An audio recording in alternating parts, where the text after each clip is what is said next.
Continuemos con sistema nervioso. Pasamos a hablar de sensibilidad. La sensibilidad es algo que nos pone alerta de todo lo que no está a nuestro alrededor, incluye lo que pasa en nuestro cuerpo. Todas esas sensaciones las tenemos que interpretar. Es importante. El dolor es importante para saber que estamos en peligro, no es un problema. Salud. Es una de las funciones más importantes del sistema nervioso central. Por medio de ella tenemos conocimiento del medio ambiente, ya sea externo o interno.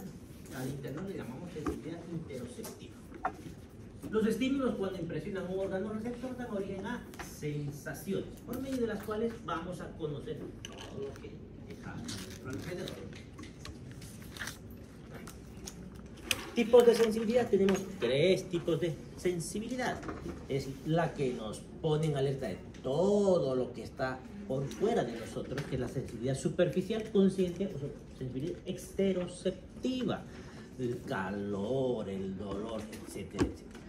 La sensibilidad profunda o propioceptiva, que nos dice la posición en la que estamos, que está en nuestros ligamentos, nuestros tendones, en nuestro periósteo. Y la sensibilidad interoceptiva, la que nos pone en alerta de lo que pasa dentro de nuestro cuerpo. La sensibilidad esteroceptiva son emociones provocadas por estímulos externos, como sensibilidad táctil, lo que sentimos, la temperatura, el dolor, lo que olemos, lo que sentimos en el sabor, lo que observamos y lo que escuchamos. La sensibilidad propioceptiva nos permite darnos cuenta de los movimientos y cambios de posición en nuestro cuerpo. Tiene sus orígenes, como hemos dicho, en músculos, tendones y articulaciones. Comprenden la varestesia. ¿Qué le llamamos varestesia? Ponen en conocimiento presiones, la presión que ejercemos sobre el cuerpo, que alguien nos está tocando. Barognosia es la del sentido del peso, y como vamos a hacer la prueba, le ponemos al paciente pesos distintos para saber si puede diferenciarlos. Siempre que hagan pruebas de sensibilidad, por si acaso, así vamos a repetir varias veces, siempre comparan un lado con el otro lado del cuerpo. Luego tenemos la palestesia, que es la sensación a las vibraciones, y para eso necesitamos nuestro diapasón, que usamos para el octavo par craneal. Ese diapasón, cuando está vibrando, igual hacemos sentir al paciente. Batiestesia, el sentido de la posición exacta de las diversas partes del cuerpo. Grafestesia, cuando escriben, generalmente se escriben números en la piel del paciente y nos dice qué número hemos escrito. Sensibilidad interoceptiva. Proceden de las vísceras de la economía y son provocadas por fenómenos mecánicos o químicos. Por ejemplo, cuando tienen esa sensación de ardor o de hambre o de la gastritis. A través de las sensaciones nos damos cuenta que tenemos sed, hambre, dolor visceral, náuseas o sensaciones sexuales. Exploración de la sensibilidad táctil. Para ello vamos a usar diversos objetos como algodón y tocamos al paciente. Siente esto, siente por aquí, siente por acá, comparando un lado con otro. Podemos usar también el pincel. ¿De dónde vamos a conseguir un pincel? En el martillo de percusión neurológico generalmente hay un pincel y hay un punzón para que hagan el... Se explora una mitad del cuerpo y la otra, ya hemos dicho. Eso. Sensibilidad dolorosa. En el mismo martillo hay el punzón, o podemos usar un objeto como para pinchar en diversas partes del paciente sin provocar daño, obviamente. Nunca se pincha más de 2 veces, una es suficiente para saber si duele. Luego vamos comparando las diferentes áreas del cuerpo. Sensibilidad térmica, vamos a usar, podemos usar tubos de ensayo con agua tibia y agua fría y preguntar si siente frío o calor. O pueden usar objetos fríos, como el mismo diapasón o la parte metálica de su estetoscopio, poner sobre la piel del paciente y que nos diga si siente frío o calor. Sensibilidad a la presión. Se explora haciendo presión con un dedo índice, colocando en diferentes partes del cuerpo del paciente. Coordinación neuromuscular. Aquí, ¿quién interviene en la coordinación neuromuscular? Es el cerebelo del aparato vestibular. La evaluación de la coordinación comienza con la inspección de la postura. Vemos cómo se acomoda el paciente, cómo está parado, cómo está sentado y los movimientos normales que hace este paciente. Y aquí aparecemos con algunas lesiones, como lo que es la ataxia. La ataxia es una falta de coordinación entre los movimientos que tiene el paciente Entonces, hay una ausencia de trastornos significativos de fuerza y eventualmente del tono muscular. Y aquí, generalmente pensamos que esta incoordinación se debe a problemas del cerebelo. Para esto, exploramos la actitud del paciente y cómo puede mantener la postura en la que lo encontramos. Se evalúa a través de la prueba de Romberg también. ¿Se acuerdan cómo era la prueba de Romberg? ¿Cómo era? Cierro los ojos. ¿Pero qué tenía que hacer primero? Que caminando no es Romberg. ¿Qué hacíamos Romberg? Le pedimos al paciente que, primero que se pare, ¿no? Luego de estar parado, ¿qué le pedimos que haga?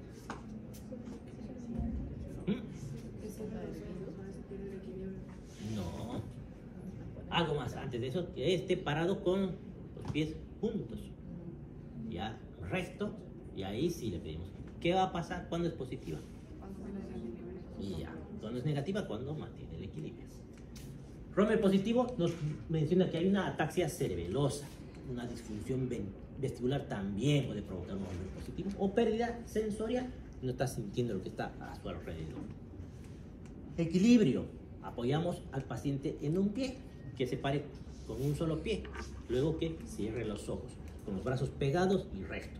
Debe mantener el equilibrio 5 segundos. Y es normal que balancee levemente en ese momento. Exploración de los movimientos rápidos alternantes. Ahí aparecen las diadococinesias. Debe ser explorada comparando a ambos semicuerpos. Y le llamamos disdiadococinesias cuando no puede hacer estos movimientos alternantes. ¿Y en qué consiste? Nos dicen que hay una enfermedad cerebelosa. Estos movimientos pueden ser torpes o mal realizados. Y ahí usamos, golpee las rodillas con la mano. Entonces le pedimos al paciente que golpee las rodillas con la mano, alternando entre palma y dorso. Que lo haga cada vez más rápido. Repetir con la otra mano. Y si hay una alteración de esos movimientos son disdiadococinesias. Por ejemplo, que haga, no puede dar la vuelta a su palma. Con los dedos pulgares, que toque uno por uno los dedos, cada vez más rápido. Precisión de movimientos o movimientos de un punto al otro. Prueba de índice nariz para miembros superiores y prueba de talón, rodilla para miembros inferiores. Aquí tenemos un ejemplo de la prueba de nariz. Le mostramos nuestro dedo al paciente y le pedimos que apunte con su dedo, que haga chocar su dedo con el nuestro. ¿Qué podría suceder? Que el paciente acomode más lejos o no llegue a tocarnos la punta de nuestro dedo. Mover el dedo del examinador para que el paciente pueda modificar. Toque mi dedo, toque mi dedo, toque mi dedo. Para que pueda modificar la dirección y extender el brazo para alcanzar. Si no puede lograrlo, también asumimos que son trastornos de cerebelo. Y aquí encontramos lo que es la dismetría.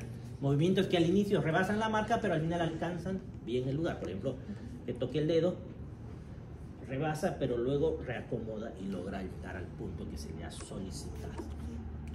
Prueba de talón rodilla para los miembros inferiores. Coloque un talón sobre la rodilla contraria. Un talón sobre la rodilla, luego deslizar por la espinilla hasta el dedo gordo. ¿Qué se llama el dedo gordo del pie? Que no deberíamos poner dedo gordo, está mal esto. Alalos, eso. Repetir con los ojos cerrados. Repetir con la otra pierna. ¿Qué puede suceder? El talón puede rebasar la rodilla. Puede acomodarse por acá, puede acomodarse por acá. Al bajar puede ir yendo en zigzag.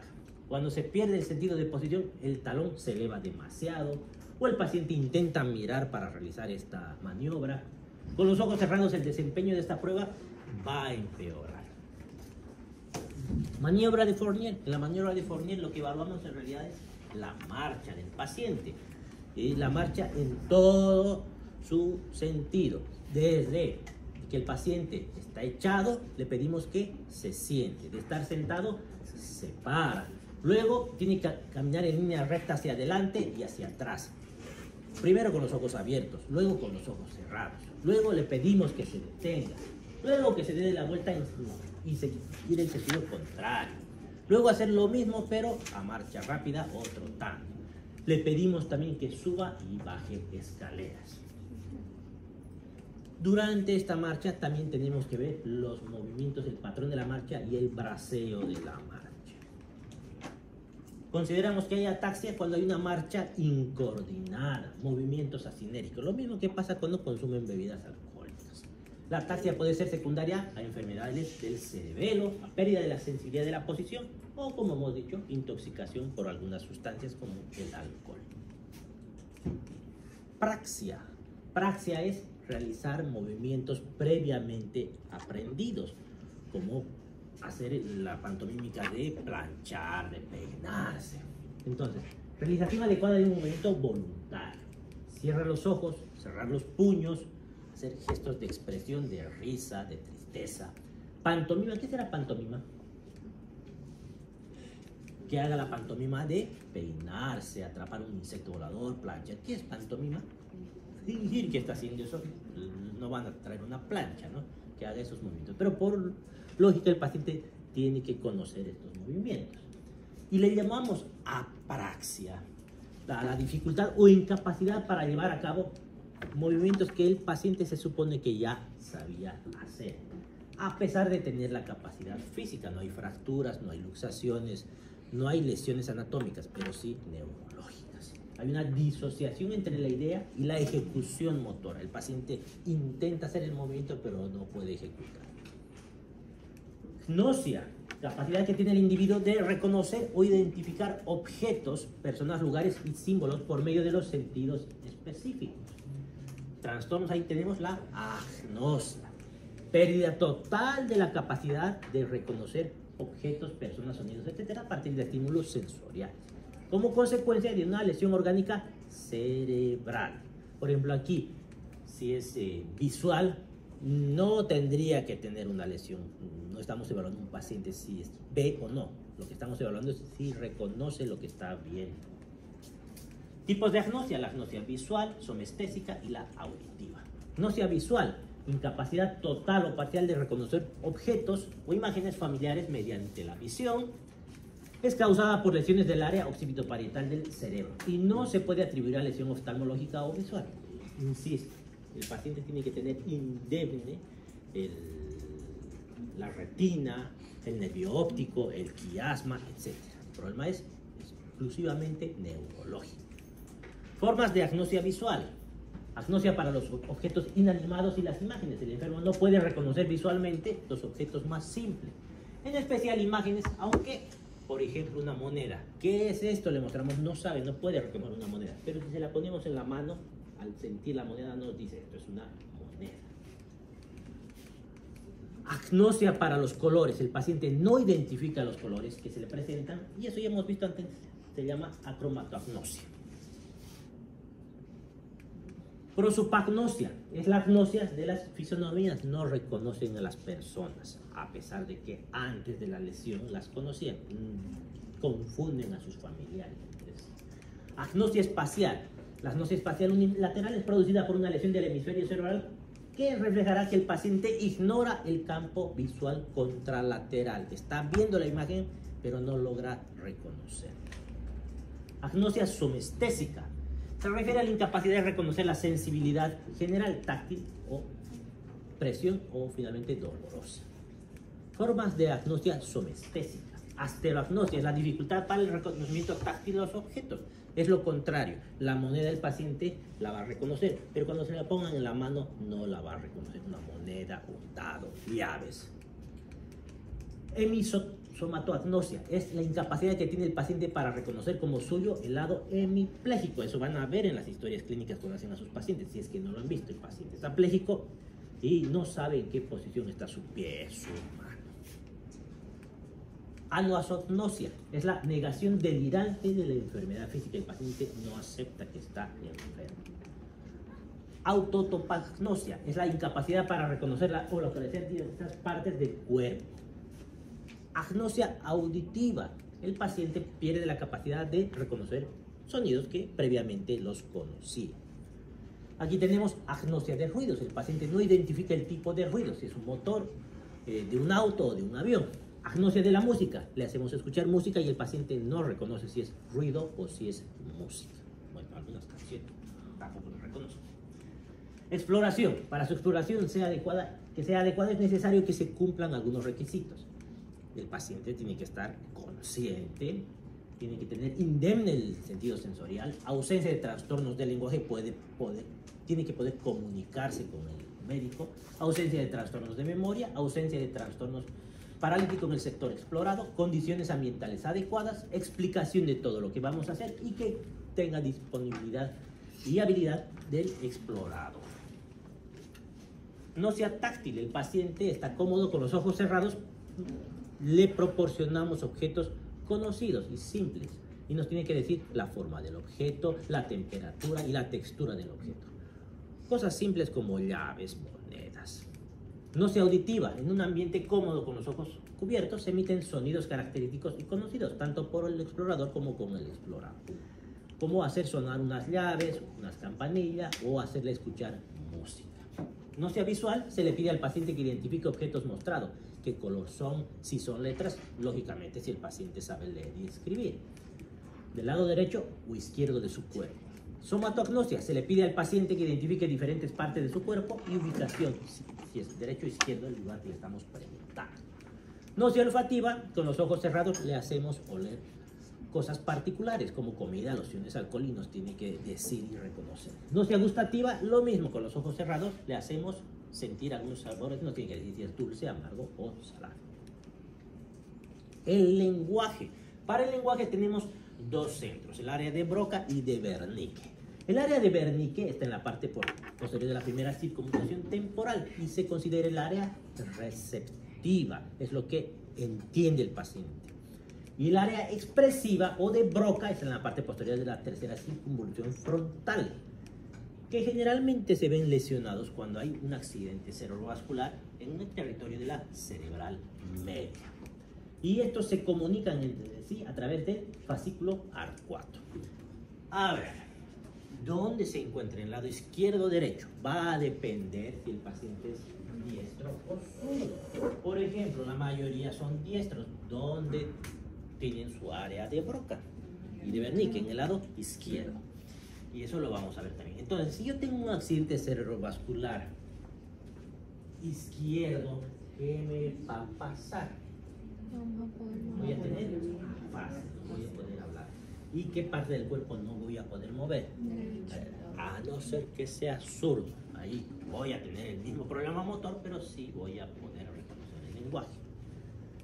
El lenguaje puede ser expresivo o comprensivo. El lenguaje expresivo es el lenguaje hablado, escrito, el lenguaje mímico de gestos. Y comprensivo, que lea el paciente o que escuche cuando le hablamos. Disartría. En el caso de la disartría, el problema no está en el área del lenguaje. El problema está que no puede pronunciar las palabras por una incoordinación de movimientos musculares de los órganos de fonación. Afasia. Afasia significa que el paciente no puede hablar. Son trastornos del lenguaje que no se explican ni por un estado demencial ni por un trastorno motor del aparato vocal. Lesiones en sus centros cerebrales y todas en el hemisferio izquierdo generalmente. Afasia sensorial o la afasia de Wernicke, incapacidad para reconocer el significado del lenguaje hablado sin que exista un compromiso de la audición. El paciente está con logorrea, disfasia, gerafasia, alexia o dislexia, disgrafía o agrafía. Afasia de Wernicke, que va a afectar el área 39 de Brodmann, producida por lesiones vasculares como los accidentes cerebrovasculares o tumores temporoparietales izquierdos. También por embolias de la rama silviana anterior superficial y además de la afasia presentan hemianopsia del lado contralateral derecho. Raramente van a tener hemiplegia, cosa que en la afasia de Broca los pacientes generalmente están alérgicos. Además, lesión de Broca va a provocar pérdida del componente motor de la palabra hablada, imposibilidad de hablar espontáneamente o de repetir lo oído al leer en voz alta. A ver. Aquí vamos a mostrar un video donde muestra algunas cosas. No está tan completo el examen físico neurológico, pero veamos. Esto es una demostración de una exploración neurológica breve, que podría utilizarse en una revisión general o en el caso del paciente que acude con síntomas neurológicos mal definidos. En condiciones normales, se inicia con pruebas del estado mental, pero en este caso, con base a la anamnesis, es muy evidente que la paciente tiene un estado mental por completo normal. Por tanto, continuaremos con el examen de los pares craneales. La primera parte de la exploración neurológica incluye la valoración del fondo del ojo y de la agudeza visual. Se asumirá que esto se ha realizado. Para iniciar, podría probar su visión periférica. Para realizar esto, desplazaré mis dedos hacia la periferia. Cuando vea un dedo que se mueve, por favor señale con la mano. Es necesario que observe directamente mi cara mientras se realiza la prueba. Dirija la mirada justo aquí y cuando observe el movimiento de un dedo, señálelo.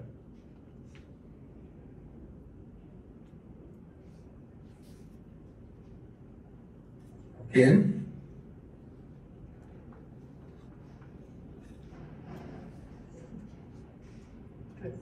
Ahora vea la pared opuesta de la habitación.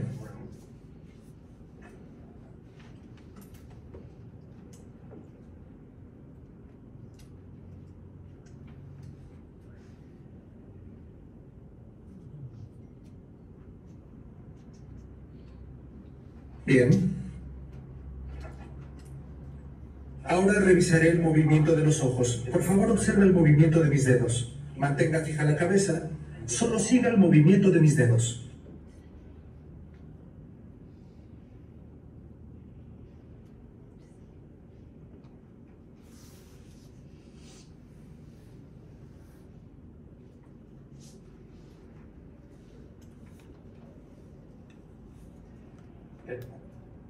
Bien. Ahora voy a revisar su sensibilidad. ¿Puede sentir esto? Sí. ¿Y esto? Sí. Sí.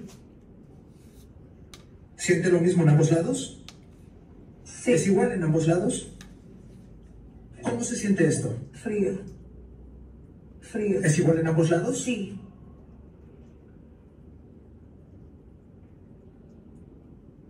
¿Igual? Sí.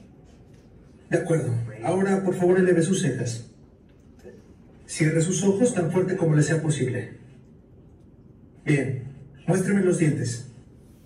¿De acuerdo? Muy bien. ¿Puede escuchar esto? Sí. Sí. Bien. Abra su boca y diga "ah". Una vez más. Bien. Por favor, eleve sus hombros. Relájese. Gire su cabeza hacia mi mano. Bien. En la dirección opuesta. Bien. Por favor, abra la boca y deje la lengua en el sitio donde se encuentra. Sáquela ligeramente, muévala de un lado a otro y de delante hacia atrás. Bien. Valoraré aspectos de su función motora. Para iniciar, voy a revisar sus músculos, ¿de acuerdo?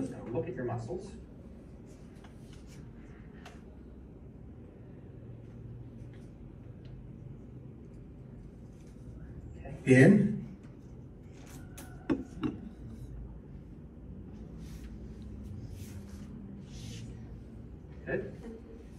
Por favor, deje sus brazos tan flojos como sea posible.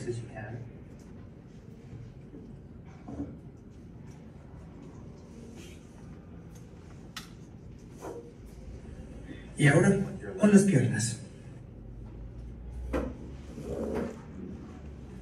Bien. Por favor, coloque sus manos rectas frente a usted, con las palmas hacia arriba y los dedos rectos.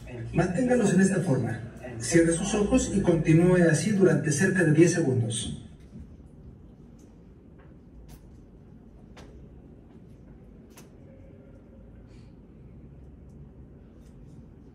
De acuerdo. Ahora revisaré la fuerza de sus músculos. Por favor, coloque sus brazos de esta forma. Empújeme con tanta fuerza como le sea posible, ¿de acuerdo? Ahora de la misma forma, empuje. Bien, jale. Igual de este lado, jale. Bien, mantenga fijas sus muñecas. No me permita que las flexione. Ahora con esta. Por favor, hacia arriba, con mucha fuerza. Bien, separe sus dedos. No permita que los flexione. Con mucha fuerza, ¿bien? Con mucha fuerza. Separe sus dedos. No permita que los flexione. ¿Con mucha fuerza? Bien. Con mucha fuerza. Bien. Muy bien. Ahora revisaremos sus piernas. Por favor, eleve esta pierna recta. Muy bien. No permita que la baje. Ahora, de este lado. Bien. Ahora jale su tobillo hacia debajo de la mesa de exploración. Haga tanta fuerza como le sea posible. Bien. Igual de este lado. Jale con mucha fuerza. Bien. Ahora eleve su tobillo con tanta fuerza como le sea posible. Ahora eleve ambos dedos gordos. Con mucha fuerza. Con mucha fuerza. Bien. Ahora revisaré sus reflejos. Por favor, coloque ambos brazos a los lados. No realice fuerza.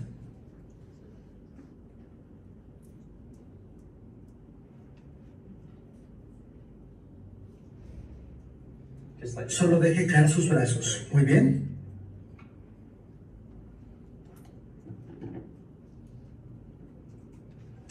De acuerdo. Ahora sus piernas deben encontrarse laxas.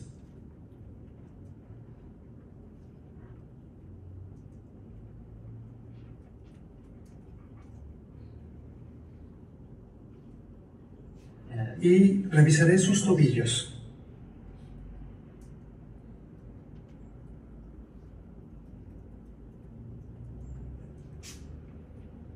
Ahora realizaré un par de pruebas para valorar su función sensitiva. Por favor, coloque de nuevo sus brazos de esta forma. ¿Puede sentir esto? Sí. ¿Y esto? Sí. ¿Se siente igual de ambos lados? ¿Aquí y aquí? Sí. Bien. Bien. Ahora revisaremos sus piernas. Lo haremos de la misma forma. ¿Puede sentir esto? Sí. ¿Igual de ambos lados? Sí. ¿Y esto cómo se siente? ¿Cómo se siente? Frío. ¿Igual de ambos lados? Sí. De acuerdo. ¿Aquí y aquí? ¿Y aquí y aquí? Sí. ¿De acuerdo? Ahora indíqueme cuando toque su mano derecha, su mano izquierda o ambas. Por favor, cierre los ojos y dígame cuando la toque. Izquierda. Izquierda. Ambos lados. Derecha. Izquierda. Izquierda. Ambos lados. Derecha. Ambos lados. Muy bien. De acuerdo. Ahora revisaré su coordinación. Sujetaré su mano derecha. Haga este movimiento. Tap, tap, tap, tap. Ahora su mano izquierda. Tap, tap, tap, tap, tap. Muy bien. Ahora con el dedo índice de su mano derecha, toque su nariz y ahora toque mi dedo otra vez. ¿Otra vez? Bien. Ahora con la mano izquierda. Bien. Ahora con sus pies, golpee mi mano con sus pies tan rápido como le sea posible. Tap, tap, tap. Tap, tap, tap, tap. Bien. Bien, ahora valoraremos su equilibrio y la marcha. Por favor, acompáñeme al pasillo. Muy bien, ahora exploraremos un equilibrio. Póngase de pie con los pies juntos.